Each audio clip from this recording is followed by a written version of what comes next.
من منتخب ميت كرويا فنيا إلى منتخب الأفضل في تاريخ العرب. بعد فشل دام سنوات قاريا وكرويا، عاد منتخب المحاربون إلى الساحة. حلقتنا ستكون عن المنتخب الأفضل في تاريخ العرب.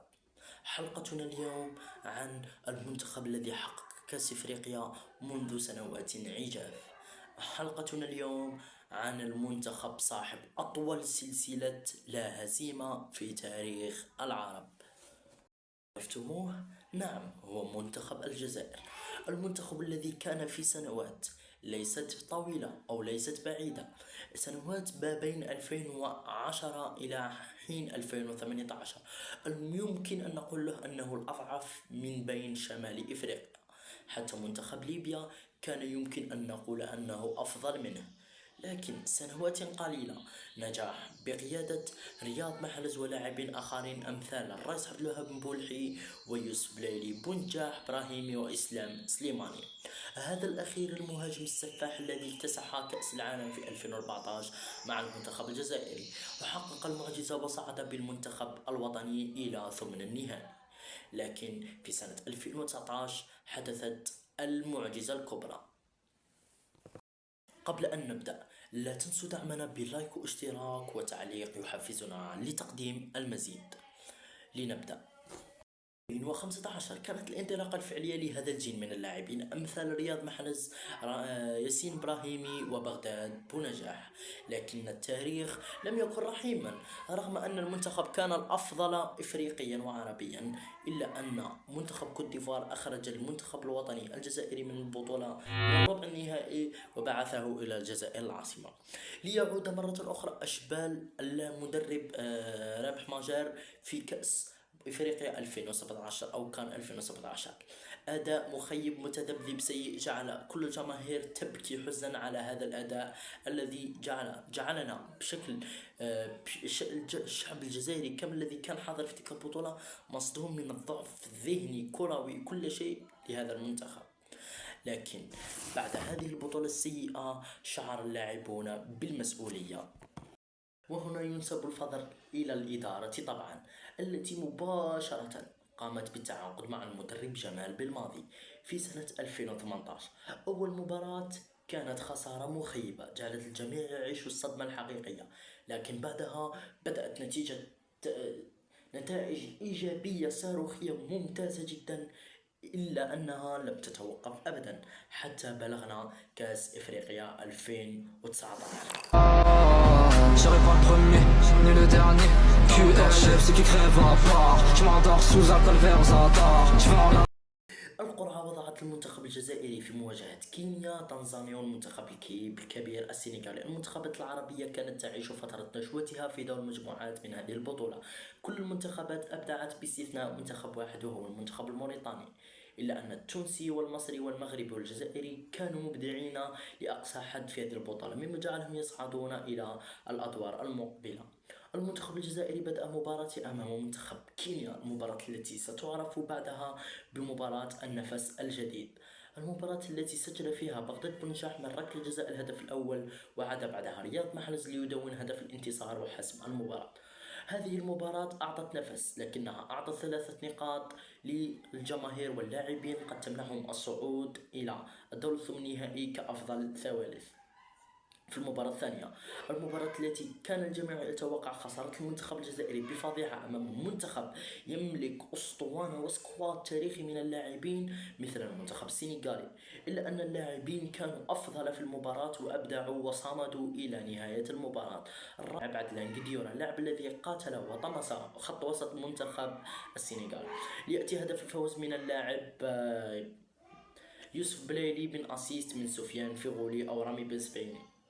الآن المنتخب صار متأهل إلى ثمن نهائي. المباراة الثالثة الجميع كان يتوقع أن المنتخب الجزائري راح يلعب بشكل هدوء، إلا أنه اصطدمنا وقام بمباراة تاريخية، حيث أنه اكتسح المنتخب التنزاني بنتيجة ثلاثية نظيفة بسبعة ثنائية من أدم الناس وهاتريك مساهمات من اللاعب إسلام سليماني.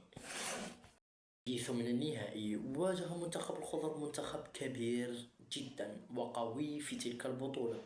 المنتخب الغيني، إلا أن نسور وأشبال المدرب بنجامين بالماضي اكتسحوهم بنتيجة ثلاثية مقابل 0.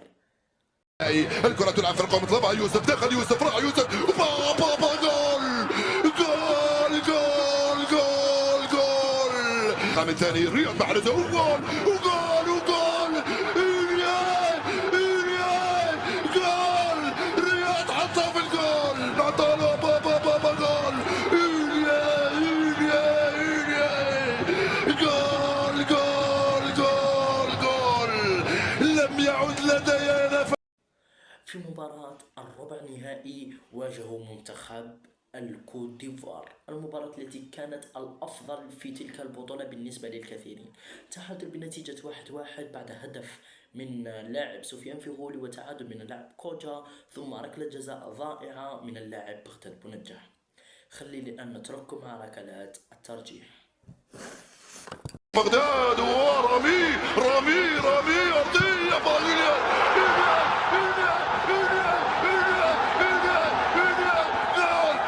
كوجا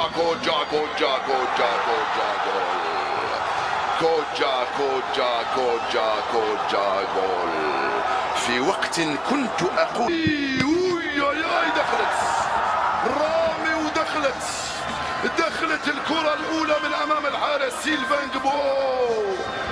كم هو رائع عندما تسجل الأولى يا رامي. ولاعب ما شاء الله وحطها في الجول.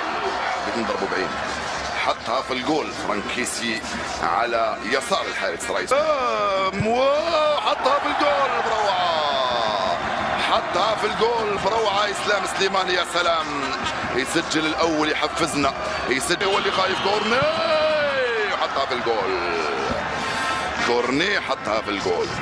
يعني تعادل في كل شيء، حابين تودونا في 60 داهية هكذا. كل عندي دولور حطها في الجول، حطها في الجول عندي دولور.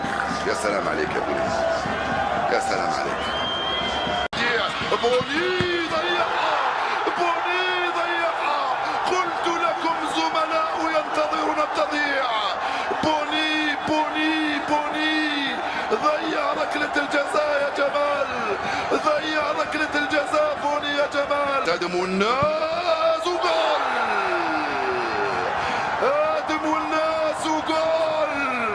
فرصتان الآن ينقذها الرئيس أو يسجل. إجراديل وحطها في الجول، سجل الرابع إجراديل. من هو صاحب بلايلي؟ يوسف بلايلي. يا بلايلي ماذا فعلت؟ يا بلايلي ماذا فعلت يا يوسف؟ يا بلايلي بقايوكو وضيع عودها سلام، دموع اللاعبين بغداد بونجاح واللاعب الآخر يوسف عطال هي التي أهلت المنتخب الجزائري إلى النصف النهائي الذي سيكون المباراة الأكثر تاريخية بالنسبة للمنتخب الجزائري عبر التاريخ. مباراة كانت قوية صعبة محتدمة، الجميع كان يتوقع إقصاء المنتخب الجزائري حتى الخضر، لكن عندما تشتغل هذه الأغنية معاك يا الخضر روحوا جيبوها خلي يصرني، يصبح الجميع يعلم أن المنتخب الجزائري سيحقق الفوز. والآن نترككم مع أهداف هذه المباراة. رياض ضيع جول، يا يما جول يا رياض بالعربي. سعيد من امام رئيس، روح من هنالك يا رئيس، روح من هنالك يا رئيس. جول، قلت لك روح من هنالك يا رئيس. إيغالو يعدل النتيجة لمنتخب نيجيريا.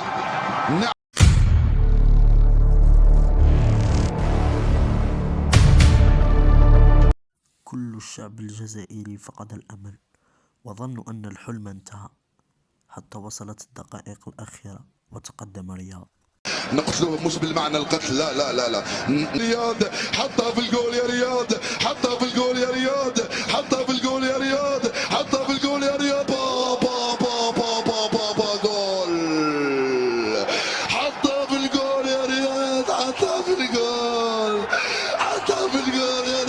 حطها في الجول. يتوقع أن المنتخب مباراة صعبة جدا أمام المنتخب السنغالي بكامل نجومه هذه المرة. في بداية المباراة سحقهم بغداد بنجاح بهدف دخل بمشيئة الله، دخل ليعلن بعدها فوز المنتخب الجزائري بعد مباراة تاريخية دفاعية قوية وسطية، إلا أن المنتخب الجزائري صراحة لم يكن الأفضل في المباراة. الكرة كانت عند المنتخب السنغالي، إلا أن اللاعب الجزائريين قاتلوا من أجل الفوز في هذه المباراة، والدليل هو إصابة اللاعب جمال بالعمري. بعد نهاية البطولة أصبح المنتخب الجزائري هو المنتخب الأفضل في إفريقيا، ويمكن في المنتخب الأفضل في العرب طبعا، هذا بدون أي كلام. وليأتي بعدها سلسلة لا هزيمة دامت 35 مباراة، منها اكتساح لجيبوتي ب8-0 والصومال أيضا، ومنها فوز على المكسيك، تعادل مع المكسيك، فوز على كولومبيا بثلاثية نظيفة، وأداء تاريخي بالنسبة لمنتخب عربي. ليأتي بعدها كأس العرب 2021 الذي أقيم في ديسمبر في قطر، البطولة التي جعلت كل العالم يعلم أن المواهب العربية ستصنع المجد.